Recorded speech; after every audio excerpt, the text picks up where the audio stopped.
ওয়ার্কআউটের ক্ষেত্রে আমরা যারা বিগিনার আছি তারা যদি কিছু সাবধানতা অবলম্বন না করি তাহলে আমাদের মাসেল ইমব্যালেন্স হয়ে যেতে পারে, অর্থাৎ মাসেল ছোট বড় হয়ে যেতে পারে।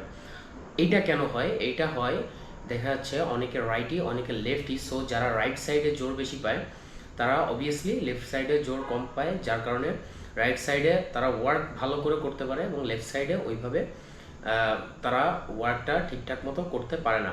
সো আসসালামু আলাইকুম এভরিওয়ান, আজকের ভিডিওতে আলোচনা করব যে ব্যাক মাসেলের ক্ষেত্রে কোন কোন ওয়ার্কআউট অবলম্বনের মাধ্যমে আপনারা প্রপার শেপে একটা ব্যাক মাসেল তৈরি করতে পারেন।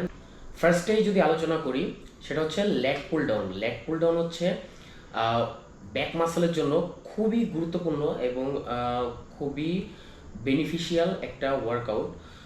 সো লেগ পুল ডাউনের ক্ষেত্রে কিন্তু আমরা সাধারণত যাদের দেখা যাচ্ছে এক সাইডে জোর বেশি থাকে তারা পুল ডাউন করার সময় দেখা যায় যে এক সাইড কিন্তু অতিরিক্ত জোর পাওয়ার কারণে এক সাইডে অতিরিক্ত রেঞ্জ পায় আর এক সাইডে কিন্তু রেঞ্জ কম পায়। সো এই ভিন্নতার কারণে কিন্তু আপনার মাসেল ইমব্যালেন্স হয়ে যেতে পারে। সো এই ক্ষেত্রে আপনারা কি করবেন, লেগ পুল ডাউনের অল্টারনেটিভ আরেকটি মেশিন আছে যেটাতে সিঙ্গেল হ্যান্ডে আলাদা আলাদাভাবে পারফর্ম করা যায়।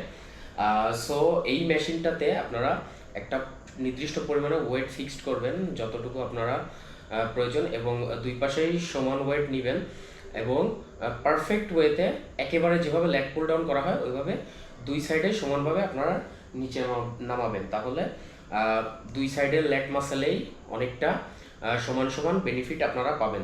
সো এইটা কিন্তু শুধুমাত্র যারা বিগিনার এবং শুধুমাত্র বিগিনার না, যাদের এই প্রবলেমটা আছে যে ইমব্যালেন্স হয় এবং মাসেল একটা গ্রো করে আরেকটা গ্রো করে না, শুধুমাত্র তাদের জন্যই এই ওয়ার্কআউটটা। এছাড়াও অন্যান্যরাও করতে পারেন, তবে এইটা আপনারা কিছুদিন করতে পারেন, হ্যাঁ, রেগুলার করার দরকার নাই। যখন আপনাদের আসলে পারফেকশন হয়ে আসবে, কিছুদিন আপনারা করতে করতে দেখা যায় পারফেকশন হয়ে আসবে, তখন আপনারা চাইলে যেভাবে পারেন সেভাবে ফিক্সড জায়গায় বা যে কোনো জায়গায় আপনারা যে কোনো মেশিনে আপনারা তখন ওয়ার্কআউট করতে পারবেন যখন এক্সপিরিয়েন্স বাড়বে। এরপর আসি reverse grip leg pull down.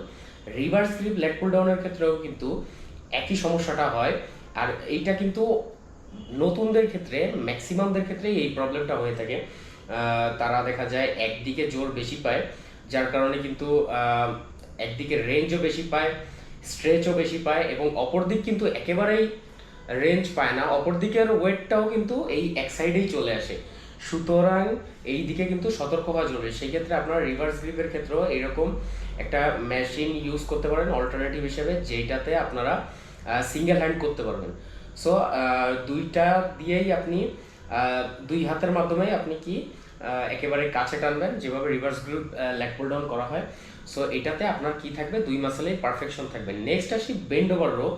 Leg muscle grow করার ক্ষেত্রে কিন্তু বেন্ড ওভার রো খুবই গুরুত্বপূর্ণ। So bend over row use করার ক্ষেত্রে আপনারা অবশ্যই স্ট্রাপস ব্যবহার করে নেবেন।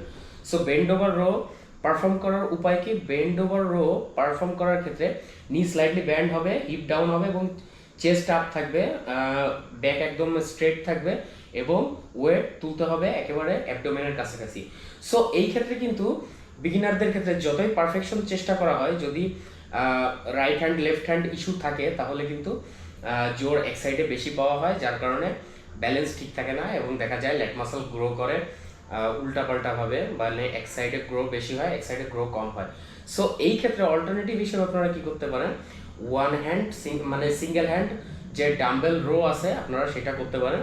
সো এটা করার ক্ষেত্রে আপনাদের কিন্তু পুরোপুরি স্ট্রেচ দিয়ে একেবারে নিচে পর্যন্ত ছাড়তে হবে, তাহলে আপনাদের লেগ মাসেল দ্রুত গ্রো করবে। ঠিক যেমনটা আপনারা ভিডিওতে দেখতে পাচ্ছেন যে একেবারে যতটা সম্ভব নিচে পর্যন্ত কিন্তু স্ট্রেচ করাতে হবে এবং সেইখান থেকে তুলতে হবে ওয়েটটা এবং পিছনের দিকে তুলতে হবে। সো অনেকে কি করে স্ট্রেচ কম দেয়, সো এই ক্ষেত্রে আপনি দেখা যাচ্ছে রেঞ্জ কম পাবেন।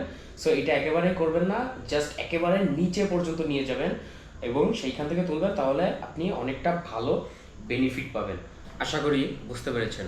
আর যদি কোথাও বুঝতে সমস্যা থাকে তাহলে অবশ্যই ভিডিওটিতে কমেন্ট করে জানাবেন এবং ভিডিওটি ভালো লাগলে ভিডিওটিতে লাইক দিবেন। আর এই ধরনের আরও অনেক ইনফরমেটিভ ভিডিও পাওয়ার জন্য চ্যানেলটিকে সাবস্ক্রাইব করবেন। আজকে এই পর্যন্তই, আল্লাহ হাফেজ।